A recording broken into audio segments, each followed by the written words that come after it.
all. Bills can win it here. White puts it down. The kick is on the way, and it is good. And the Bills have won it. The Bills have won it. The Bills have won it. They win it 41-38. Incredible. What a comeback by the Bills. Jacksonville's perfect record on the line right here.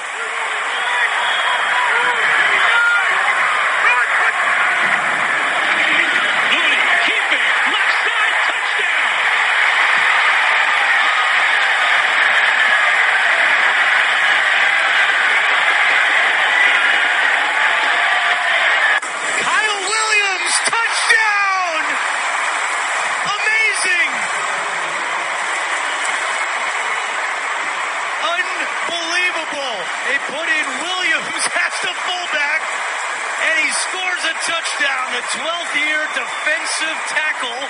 And the fans are all over the field. Incredible. This place is pandemonium. Welcome to another episode of Disguised Coverage. I am Anthony. I'm the host of Disguised Coverage, the show bringing you quality content and objective analysis, explaining the whys and the hows behind the whos and the whats. Find Disguised Coverage on Apple Podcasts, Spotify, YouTube, Facebook.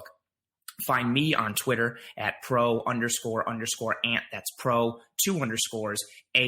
Give me a like and a follow on Twitter. I will also accept down payments of cash instead of follow. So, whatever, pick your poison on that. I'm cool with whatever. Disguised Coverage is, of course, part of the Cover One Sports Network. Cover One and all the content creators under that umbrella. We are the best content creators when it comes to the Buffalo Bills in that community. Check us out. Same podcast locations, platform locations, streaming locations as Disguised Coverage. Now that the plugs are out of the way, we're going to get right into it in terms of what this episode is about. As titled, this episode is about the state of the Buffalo Bills defense. And that state right now is less than ideal. It hasn't been good the last couple of weeks, but in this episode, we're going to put some things into perspective in terms of breaking down each level of the Buffalo Bills defense, defensive line, linebackers, secondary, what's worked, what hasn't, putting some things into context in terms of why we're seeing the results that we've seen over the last several weeks. As always, for those of you who are riding with me live here on YouTube or wherever you're watching live and streaming, feel free to comment, throw some thoughts in there. I try to get to anything and everything that I can. I appreciate everybody listening, watching, whether it's live or after. I appreciate all you guys. So feel free to throw the comments in there. It's one of my favorite parts of doing the live streaming. That's awesome. And, I like a couple too already. Hi from Germany. What's up? Joe Nelson got to it right away. Bottom fourth of the league. That's where the Buffalo Bills are in, unfortunately, a lot of metrics. And we're going to start with some of those metrics, some of the numbers, just for, some fun facts, but not so fun because they're not great. The Buffalo Bills right now currently sit in 29th in defensive DVOA. They are 21st in the NFL in points allowed with 28 points allowed per game. They are 27th in passing yards allowed per game at 256. They are 25th in rushing yards allowed per game at 131.3. And of course, we are fresh off of that Kansas City run fest in which a Andy Reid-led team had their highest run production total under Andy Reid. It was just bad. Not so good. And we've seen struggles from the Bills defense that we didn't anticipate seeing coming into this year. I think one of the bright spots for this team, one of the most successful parts of this team that we were anticipated to see was the defense. The biggest question marks were around Josh Allen, were around Stephon Diggs. How would the offense gel? How would the line look? But mainly, what would Josh Allen do? Because the thought was, well, the defensive line is going to be solid. Like the linebackers are going to be solid. The secondary is going to be solid. We don't need to worry about any of that. We got Trey White. We got Jermaine Evans. Ed Oliver's going to get better. All these playmakers at each level. I don't think there was any worry. I don't think there was any thought in terms of what happens if the Bills defense isn't good. And just reading off the numbers right there, and as Joe Nelson indicated with his comment when we first started here, they are in the bottom fourth of the league in a lot of statistics and a lot of metrics. And they're in the low 20s. Well, I should say high 20s because you're going to reverse order there. They're not doing well. Again, 28 points per game allowed, 256 passing yards per game allowed, 131 rushing yards per game allowed. They're blowing coverages. They're leaving guys wide open.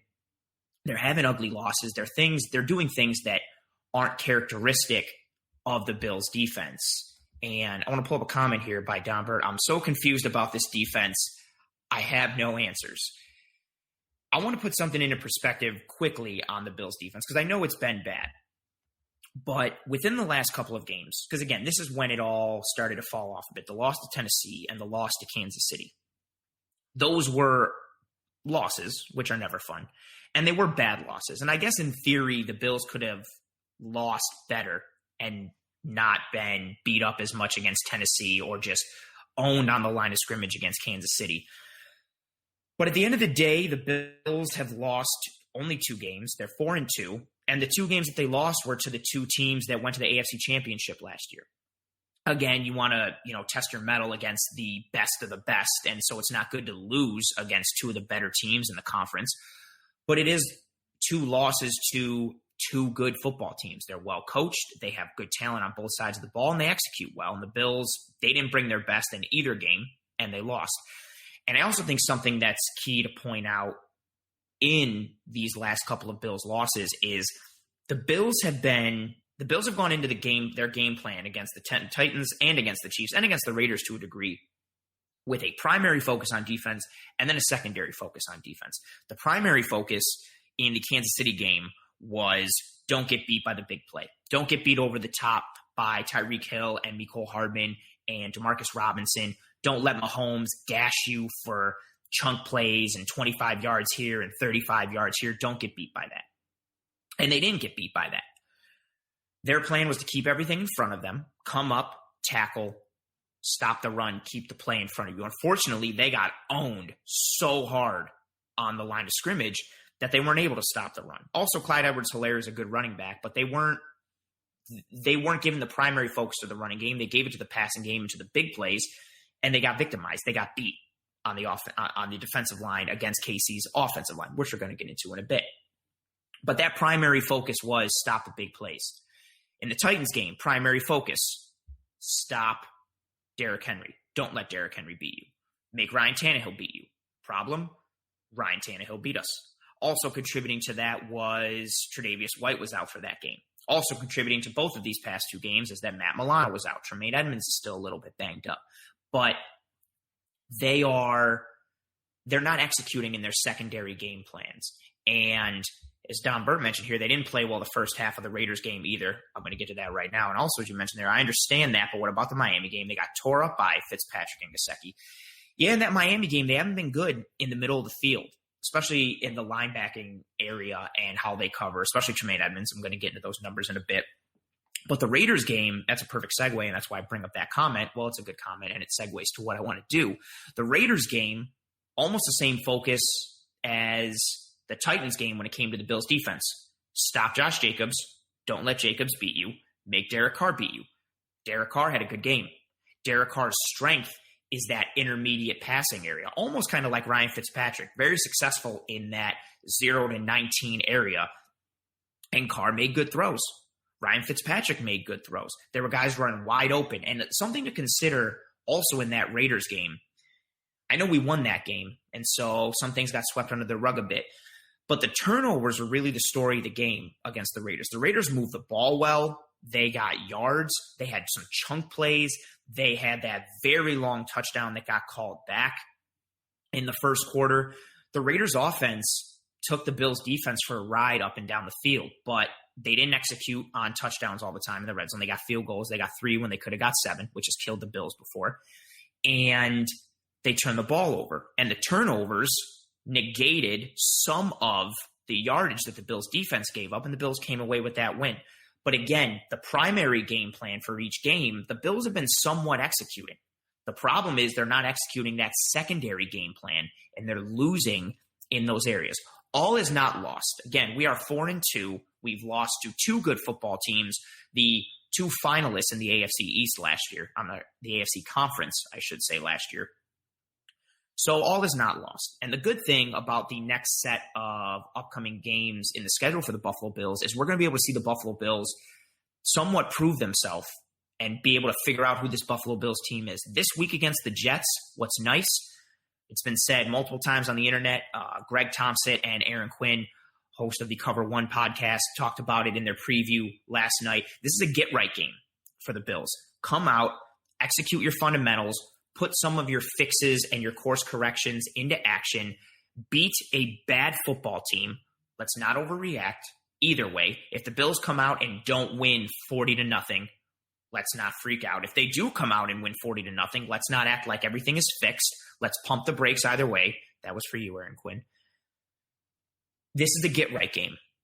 Get right in terms of your scheme and your execution. Get right in terms of health. I would like to see Matt Milano not play in this game so he can continue to get healthy. I don't think we need Matt Milano to beat the Jets. Let's get right in this game. And then as we move on, got New England after that. Good football team. That's going to be a good test. Let's see what we can do against New England. Let's see what we can do against the Seattle Seahawks, one of the best offenses in the NFL.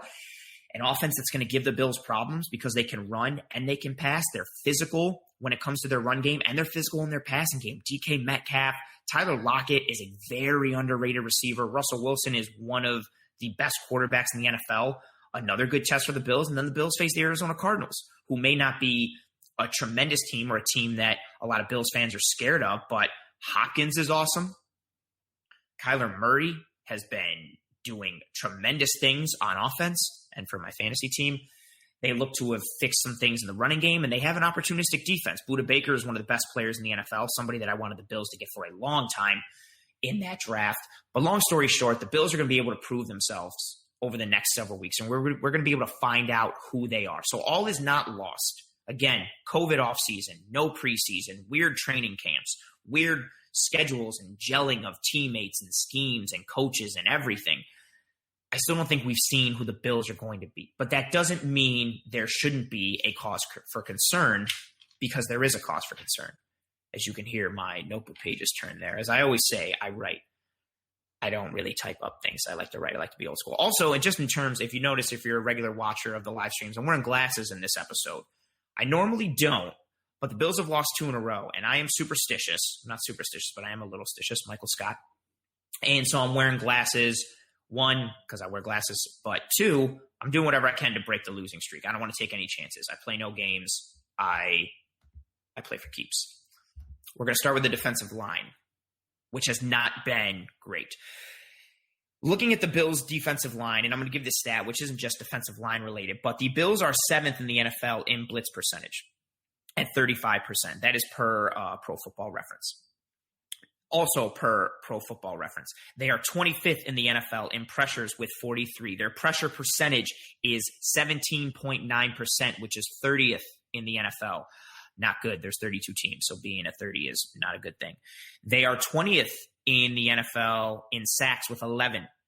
Bills defense is 10th in quarterback knockdowns with 20. They are 11th in knockdown percentage at 9.4, which is a fun stat.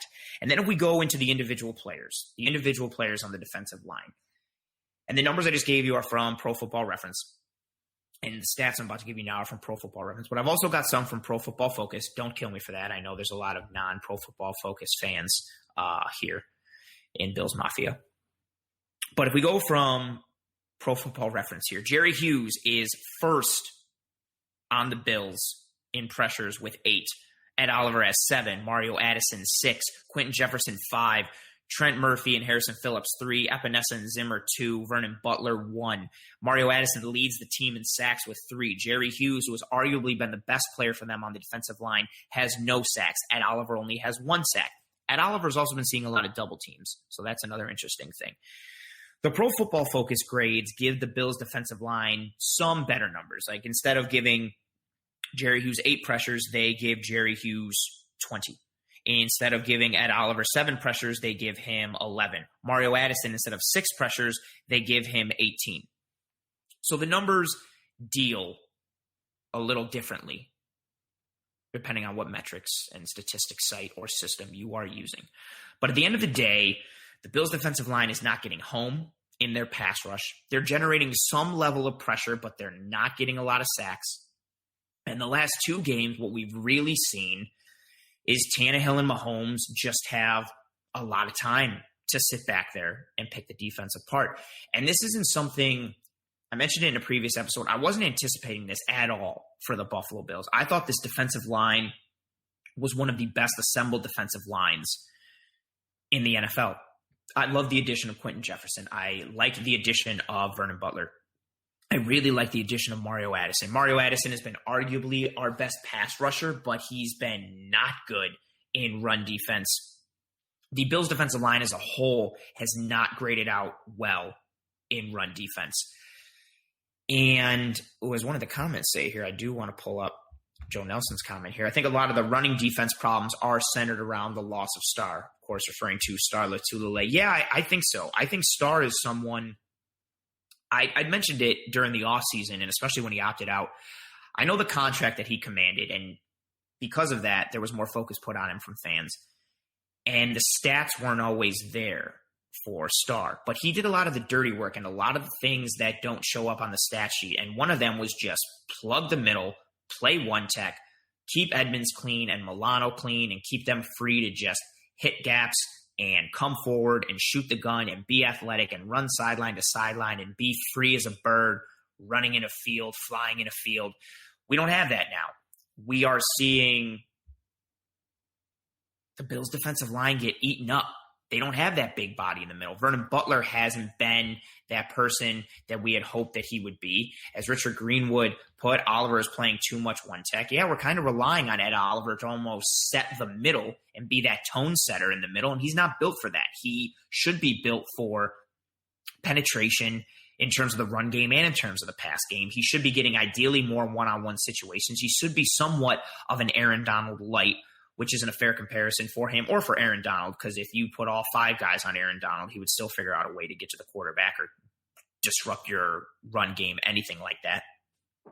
Oliver's seen more double teams. As Eric Turner from Cover One pointed out in the last game, Ed Oliver was double teamed on over 20 snaps against the Kansas City Chiefs. For reference, he played 42 snaps. So he was doubled on almost 50% of the snaps that he played. I have tweeted multiple times on Oliver not living up to expectations this year. I even referenced him being a ghost this past game in the last several games. But to be fair to him, he's also getting double teamed a lot. He's seeing a lot of action up front. And I know a great player should work around that. I also think he's still banged up from that knee injury when he stuck his leg out for the trip against Miami.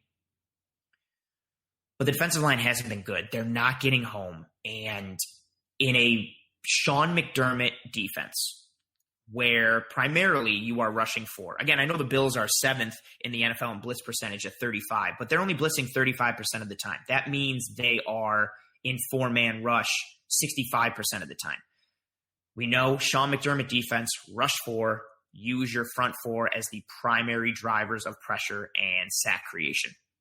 And if you're not getting that from your front 4 in a Sean McDermott defense, you are going to struggle. And we are seeing the Bills struggle mightily because of that front 4 and their lack of pressure. Now, I would like to see sacks, but just because you're not getting sacks doesn't mean you're not being an effective defensive line. I think Jerry Hughes is an example of that. I know he has no sacks, but he has been solid to a degree in generating pass pressure and causing some level of chaos in the backfield. I don't think you always have to get home. Yes, in a perfect world, you get the sack, but pressure and making life uncomfortable for a quarterback in the pocket, out of the pocket, just uncomfortable in general, is a very acceptable thing and a very good thing.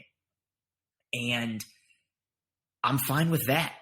Just get some pressure. The Bills don't have to come away and get 5 sacks a game, but they should get a lot of knockdowns. They should get a lot of hits. They should get some hurries. They should get some pressures. The quarterback's jersey should be dirty, or I guess if you're playing on turf, it should have some tire marks in it, or it should be ripped up a little bit. Just something to show that you have been in the QB's face and you've been making life difficult for him. And we're not seeing that. Again, if we want to go off of Pro Football References metrics, they're not getting any pressures. Even if you go off of Pro Football Focus,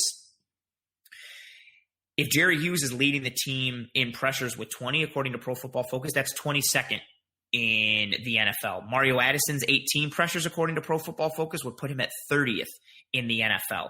Ed Oliver would be 76th. Quentin Jefferson would be 76th. Trent Murphy is 138th.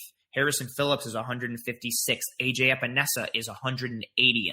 Again, pressure.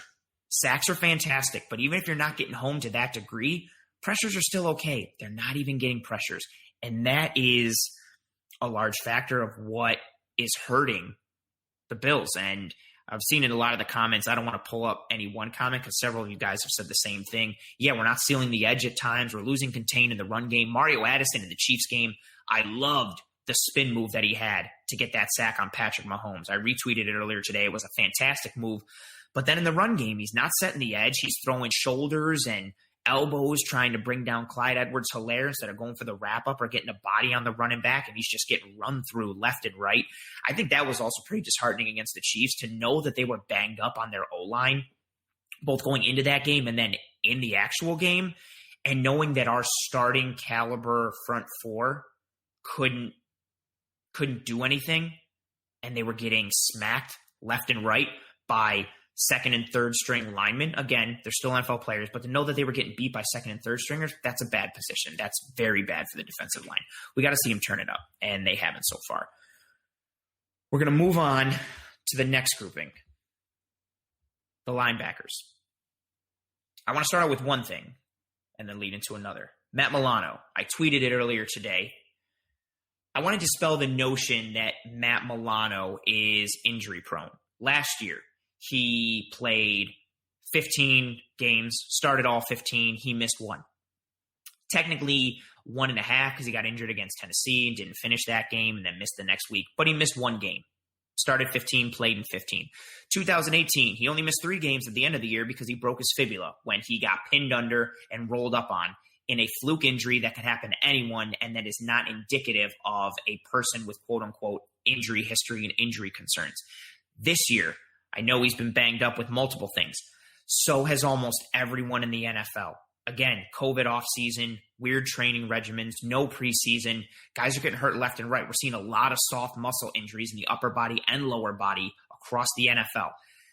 The 2017 season, he started 5 games, played in all 16 regular season games, though. Not somebody, he's missed some games here and there, but he's not regularly on the injury list to the point where he misses a lot of games. He gets banged up here and there, but who doesn't in the NFL? I want him re-signed. I am fine giving him 3 years, $13 million average annual value. We'll see what happens through the rest of this year. We'll see who comes knocking in the offseason. But he is tremendously important to this Buffalo Bills defense, and the notion that he is injury-prone, quote-unquote, is not accurate. I don't agree with that. The linebackers as a whole, going into this year, I was somewhat worried about the linebackers because of how top-heavy this group is. Coming into this year, Edmonds, Milano, I like them both. I like them a lot. But after that, there really wasn't much. We signed AJ Klein. He has not been even 3/4 of the player that he was when he was with New Orleans, let alone the player that he was in Carolina. And other than that, you didn't have any players in the linebacking core with starting experience or someone you could really count on. It was a very top-heavy group with Jermaine Evans, Matt Milano. And if those two didn't play well, or if one of them got hurt, or if both of them got hurt, the Bills' linebacking core was going to be in trouble. And both of those guys got hurt. They've been hurt at the same time. They've been hurt at different times. So that's already not good. And then add in the actual play. Jermaine Evans, flat out, is struggling. I don't think it's the end of the world for him. Again, he's 22 years old, and he's also playing banged up. That being said, I think he's struggling with the mental part of the game. I think it's too soon to call for a position change, as many people are. I know there is the call for moving to outside linebacker, or people who are coming out saying, you know, he was all potential coming out of Virginia Tech. I never thought he could be a middle linebacker. He's not going to make it. He's not going to hack it. We shouldn't give him his 5th-year option. All these definitive and declarative statements that are being made about Jermaine Evans, I still think it's too soon to make a declarative or definitive statement about him one way or the other. But I will say he's not playing good. I tweeted out a clip from the Chiefs game. It was the 4th and inches clip in which Williams scored the touchdown. And it's a misdirection. Kelsey's lined up to the left of Mahomes. And Kelsey goes right. Mahomes hands it off to Williams. And the defensive line crashes on the side where Kelsey goes to. And then Edmonds also has A.J. Klein on his side. So Klein comes up to fill, in addition to the defensive line crashing that same hole. Edmonds starts on the other side, goes up, the hole where Williams runs through for the touchdown, but at the last minute, he jumps to the other side of the center, to the other A gap. Williams goes right through the hole, scampers for a touchdown. On that play, not only does Jermaine Evans make the wrong read, it's poor play recognition, it's poor guesswork or reading, whatever you want to call it, however you want to decide, like which came first, chicken or the egg scenario. Either way, one of the more important things of it is you watch him come up and like his feet, he's choppy feet. He's not coming up with conviction. He's not shooting his gun. He's not seeing the hole and just shooting right through and making a play. You can almost see him thinking. You're watching him play, and you can see that he's not just playing. You can see that he's thinking as he's playing. And you can't do that in the NFL, or at least all the time. The NFL, players are so good, and they execute so well, and they're so fast. If you waste just a half second with hesitation or indecision, you're going to get beat. And Jermaine Edmonds has been a victim of that multiple times this year. And the Chiefs game was a good example with that play. You can see the hesitation. You can see the, where's the play going? Who's got, should I read this? Well, should I come? Should I not? Boom, touchdown. Jermaine Evans is very athletic. He's fast. He's agile. I would like to see him just be able to play and not have to think so much. He plays a position in the NFL that is a very heady position, a very mental position. Middle linebacker in the NFL, especially today's NFL, where passing offenses are so advanced and offenses in general are so advanced. He's got to do a lot of thinking. He's got to do a lot of processing. He's got to do a lot of calling and reading. That's regular. That's hard in and of itself. Add in his injury. I think that might be part of the reason as well as to why he's thinking a little bit too much. I think he's also thinking not just play recognition and what to do in this instance. I think he's also thinking, oh man, is my shoulder going to get hurt if I do that? Do I have to guard myself? How I take on this block? Do I need to switch this? Can I, as a person who's played sports at a decent amount of levels, if you have an injury that you are concerned about and it's one that you have to consistently watch out for, or if it's for the part of the body that you can't really protect, it gets into your head. It gets into your thought process. And if he's also thinking about that in addition to just thinking about his job, that's like anybody. If you're thinking about your job is hard enough. But if you're also going to work and thinking about stuff going on in your personal life, or this bill that you got to pay, or crap, the car is still messed up, I got to take it to the shop, that causes a decrease in your performance at your job. It's the same thing for dudes in the NFL. If his mind is on something else, it's going to make his job that much harder. And his job is to be a good middle linebacker, which is already a hard job.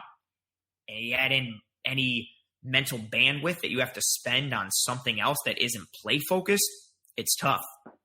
Looking at Jermaine's numbers, they are not good. He has given up the third most yards at the linebacker position when targeted by corners. When targeted by NFL quarterbacks, he is giving up the best passer rating in the NFL for opposing quarterbacks when they target him. Opposing quarterbacks rating when targeting Jermaine Edmonds is 158.3. That is the highest grade possible for a quarterback rating. He is literally almost allowing quarterbacks to be perfect whenever they target him. He's been targeted 18 times. He's given up 17 receptions for 303 yards. So not only is he getting beat almost every time he's targeted, but he's given up big chunk plays in addition to that. One of the comments we spoke about earlier in this episode was what Ryan Fitzpatrick and Mike Gesicki did against the Bills defense. Jermaine was not in for that game, but that middle of the field being eaten alive is something that has been a trend this season. It started in the Miami game, but it continued against Oakland. It continued with Tennessee. We saw Ferkser, the backup tight end for the Titans, get open a couple times. The middle of the field has been open for several teams. I mean, it also helps we keep playing teams with quarterbacks that are executing and with tight ends who are good in the middle of the field. But whether Jermaine has been in or whether he hasn't, we're still seeing the middle of the field get eaten up. And that's something that we didn't see a lot last year or even the year before. Jermaine Evans, big dude, large wingspan. He gets in the passing lanes. He makes things tough for quarterbacks. We're not seeing that. We're seeing him get out of position. We're seeing him make the wrong read. We're also seeing him, something that drives me nuts, he loses his feet a lot and ends up on the ground for an inordinate amount of plays.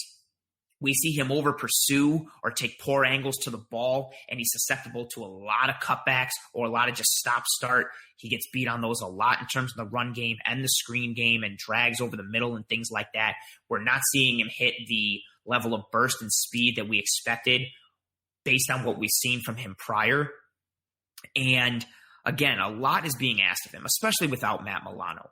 But he is not executing the way that he needs to be. He is 13th or 18th in the NFL, depending on how you look at breakdowns. Pro Football Focus, when they break down who gives up the most yards per coverage and the yards per coverage snap and all that, it doesn't matter if you've played one game or all the games. They list you. So you could only have one coverage snap and not allow anything, and you're going to be at 100% best metric, but that doesn't count.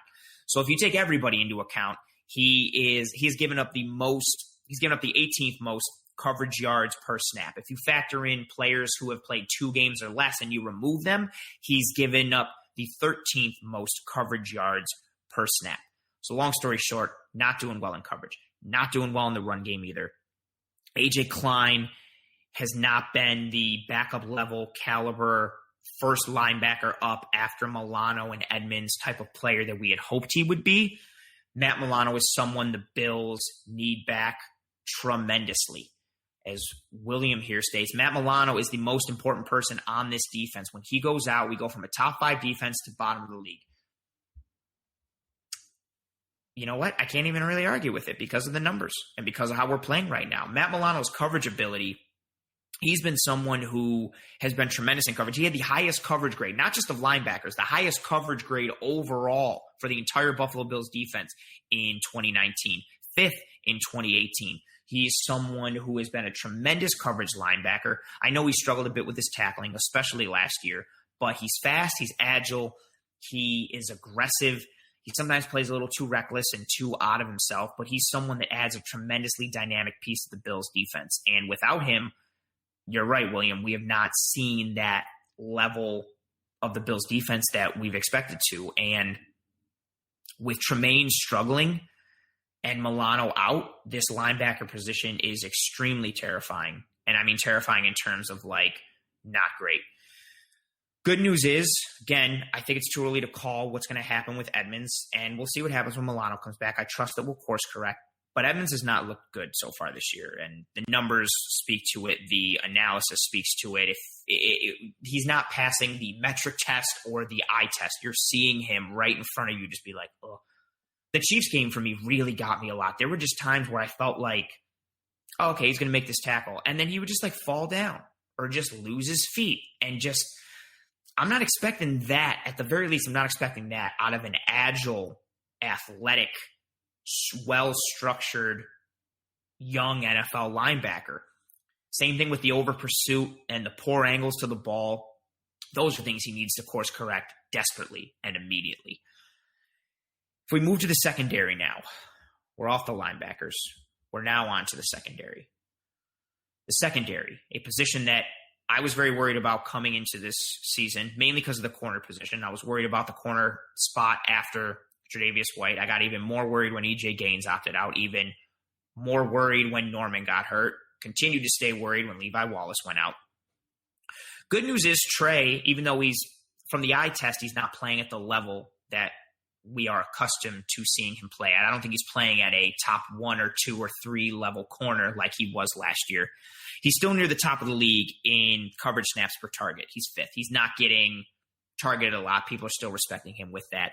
And he's 7th in coverage snaps per reception. So he's not giving up a ton of catches. He's not seeing a ton of looks when he's on the field for those coverage snaps. But when you juxtapose that with how many yards the Bills' defense is giving up in the passing game, as Don Burt here said, White hasn't played up to his caliber, but still isn't the problem. That's correct. So Trey, again, not playing up to the level that we think he can, but he's not the problem. with how many yards the Bills are giving up in the passing game, every game, and the fact that Trey is near top of the league in coverage snaps per reception. And when I say top of the league, I mean he's not giving up a lot of receptions per coverage snap. That means the defense is getting beat in other positions. A lot of it is in the middle of the field, where Jermaine Evans is, or where Dodson has been, or where A.J. Klein has been. A lot of it has been there, but the rest of the corner position, especially Taryn Johnson, has not been great. So Josh Norman, through the games that he's played, he's been targeted 17 times. He's allowed 14 receptions. The amount of snaps per reception that he's had, 7.9. So 7.9 snaps per reception. Yards per snap, he's giving up 1.28 yards per snap. Levi Wallace, he's been targeted 21 times. He's allowed 13 receptions, so he's been targeted 4 more times than Norman and allowed 1 less catch. His snaps per reception, or reception per snaps, 9.6, and his yards per snap, 1.08. So he's played better metrically than Josh Norman has. Taryn Johnson, again, Don, you are killing it in the comments. Taryn Johnson was horrible. Taryn Johnson was/is horrible. He has not played good. He's been targeted 38 times this year. He's given up 31 receptions. His snaps per reception, 6.1. So for every 6 snaps he takes, he gives up a reception.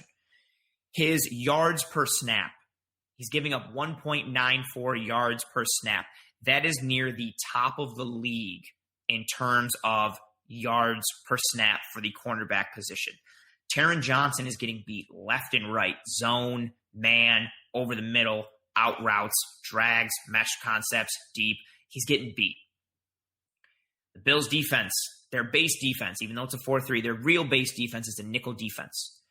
When your nickel corner, Taryn Johnson, is not playing well, you are going to struggle. My biggest thing with Taryn Johnson coming into this year was I've had injury concerns with him because of how aggressive he plays and how reckless he plays, especially when he comes forward in the run game. I love his physicality, but I was worried if he could stay healthy, and I was worried about him in the coverage game. And he has been beaten by a variety of body types and skill sets. He's getting beat by fast tight ends, big, bulky, physical tight ends. He's getting beat by small slot guys, big slot guys, just guys who are just fast, guys who are good route runners. He's getting beat in a variety of ways, in a multitude of ways. Again, he's been targeted 38 times. He's given up 31 receptions in those 38 times. As Gregory Thompson from Cover One says, did I miss the nude segment? No, I saved that to the end. I'm not going to give away that up front. You gotta at least tease that for the end. Taryn Johnson targeted 38 times. He's given up 31 catches, 6.1 snaps per reception, 1.94 yards per snap. All very not good things. Hashtag analysis. When you play nickel as much as the Bills do, seeing Taryn Johnson struggle is not a good thing at all. That's been one of the weaker points on this Bills team. And the Bills tried Cam Lewis. I like what Cam Lewis brought. I, as Don mentioned again, was excited to see Cam Lewis in there until he got hurt. Yeah, I liked his physicality, and I'd be willing to see him get some more reps in coverage just because he hasn't looked bad. I don't think I'm fully confident in saying that we'll roll him out in the nickel corner spot. I'm good with him. Let's go. But I've seen enough positivity to think that I'd like to see him get some more reps and get some more snaps. Going to the safety position again, staying in the secondary. Micah Hyde hasn't been tested a lot this year. His snaps per reception, 56.5. Yards per snap, 0.19. He's only been targeted 7 times. He's given up 4 receptions in those targets. Jordan Poyer, 16.8 snaps per reception, 0.26 yards per snap. He's been targeted 16 times. He's given up 13 catches. Hyde and Poyer haven't played to an ideal level, especially last game with the personal foul, undisciplined penalty that Poyer had. But Poyer's been one of our better players. Hyde as well. I think they have been somewhat of a calming factor back there. I know they're not playing to the level of one of the best safety tandems in the NFL, but they're cleaning up a lot of the mess that the linebackers are leaving, that the slot corner is leaving. They're coming up. They're making tackles. Poyer's been our highest graded defender for a majority of the year. Hyde is right there with him. Hyde is top 10 in a lot of the coverage metrics for safeties. Poyer is top 20. They're doing their job to a degree, and to a pretty high degree. I think a lot of what they're getting hit with and what they're getting beat with is because of the lack of execution from the levels in front of them. The struggles of the defensive line that we talked about, these struggles of the linebacking core, these struggles of the other corner other than Tre'Davious White and the nickel corner, mainly Taryn Johnson. They're getting beat with certain things. We even see a good example of this, right, is the play against Kansas City. I believe it was a third down conversion. Mahomes drops back. He rolls out. We see Travis Kelce go towards the middle of the field. Poyer comes up to take away Kelce because Kelce is just wide open in the middle of the field. Poyer comes up, vacates his zone because he has to take away Kelce. He makes the read. But in that time, Mahomes scrambles out to his right. And then as Poyer comes up, the receiver comes behind Poyer all the way across the field. Mahomes hits him for a first down.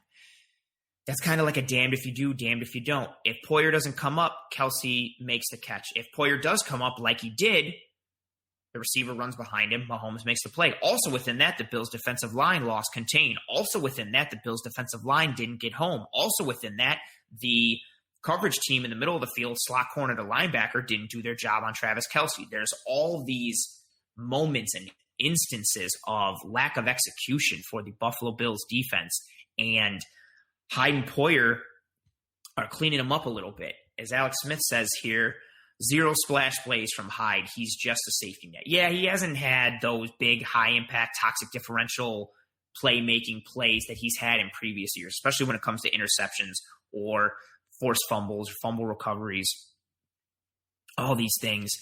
And I'd like to see more, but I also think with where the Bills defense is playing right now, they are not in the position to start getting back to where they are just yet, or back to where they used to be, or back to where they could be. I think this Jets game is a pretty fun game on paper in terms of being a get-right game. Let's see what the Bills implemented in their time off from Kansas City. What can we course correct? What can we fix? Can we get healthy? Can we get some things identified and problem solve some things? Can we get back to the Bills defense playing the level of football they need to play at? Because if they don't, as much as I love Josh Allen and what the offense has done, I think we've seen with what defenses have done to adjust to Josh Allen and the Bills offense, you can't always guarantee that Josh Allen and the Bills offense is going to put up 30 to 40 points a game. This Bills defense needs to bring it at some level, at some point. And especially, too, if we want to go anywhere in the playoffs. The Chiefs are still the king of the AFC. I know the Titans have a better record, but I don't care.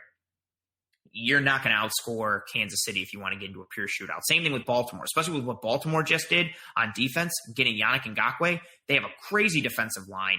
Their D is good. If you're going to play Baltimore, you got to find a way to stop Lamar, stop Hollywood Brown, stop the running game, stop Andrews, all levels that the Bills have not been good at. The Bills have struggled against the run. They've struggled covering tight ends. They've struggled in the middle of the field. They've struggled with blowing coverage and execution.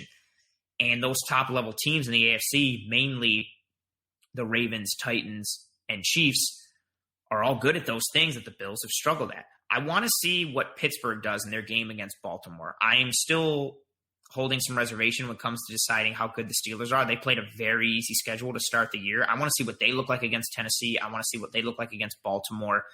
That's going to be a very tough game for the Bills. The Niners game is going to be tough as the Niners start to get healthier.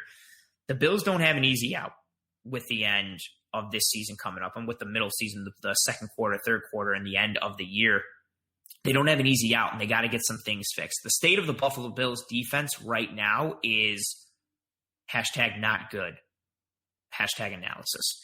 They are not executing on all levels. I think that's the most troubling thing is there's not one area that we can point to and say, oh, man, well, if we just fix this, we'll be good. It's not that. We almost need another edge rusher.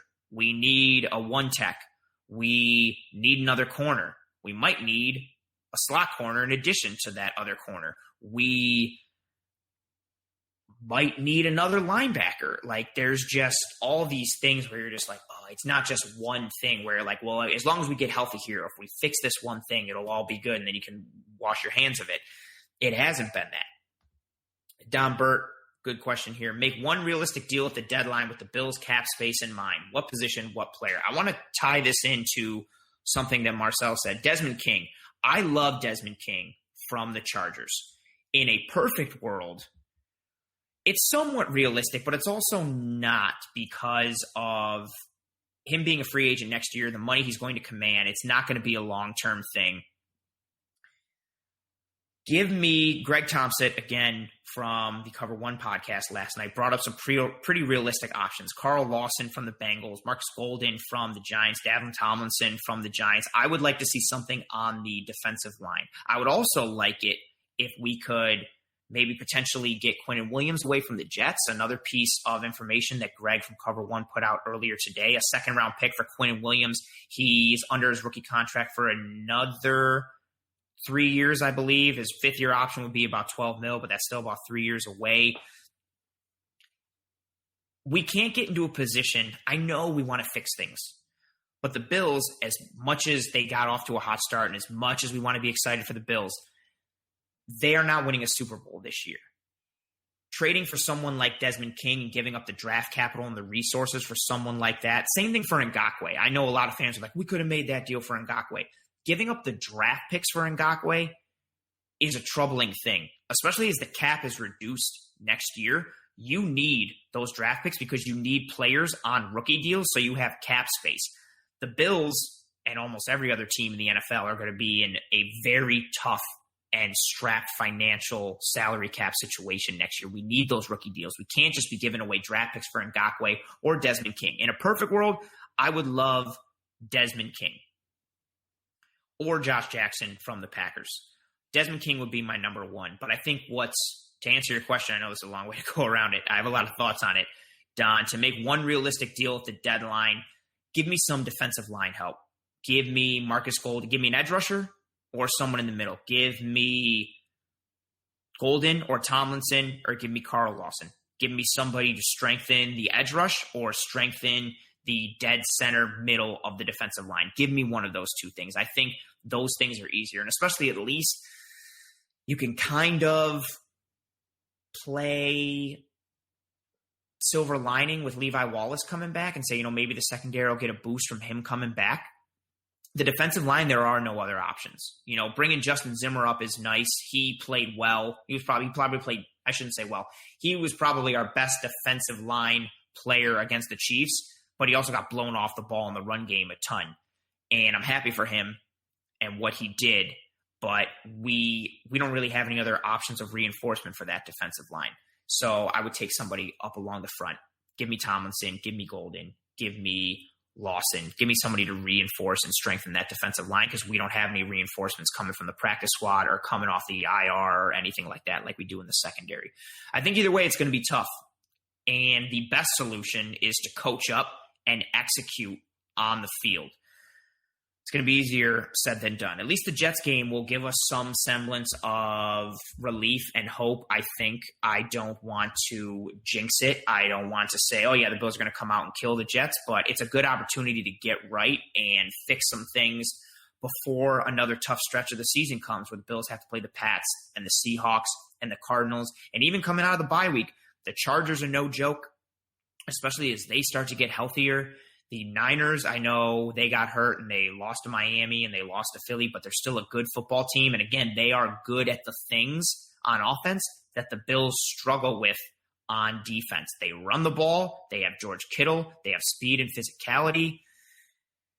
It's tough. It's going to be tough all around. But this is the end of this episode, you guys. This is the end of the state of the Buffalo Bills defense. That's why for those of you watching the live stream or watching the video, it says toodles, you guys. That means we are on our way out. I want to thank everyone for watching this episode. I want to thank everyone for listening to this episode, however you are, whatever platform, streaming, podcast, whatever you're doing right now, later, a week from now, a year from now, 25 years from now, or 25 years in the past. If you discover time travel, that would be awesome. I appreciate any and every ounce of support that I get from everyone. Thank you to everybody who contributed to the chat. I wish I could pull up everybody's comments at all times, answer every single question, highlight every single thought, but just know that I truly appreciate every single ounce of engagement and support from every single one of you. Give me a follow on Twitter. Again, the Twitter handle is pro__ant. That's pro, 2 underscores ANT. Follow and subscribe to Disguise Coverage on Apple Podcasts, Spotify, and all your favorite streaming apps and platforms for podcasts and content creation things. I appreciate all of you. Thank you very much. Thank you for riding with me. I'll see you next week.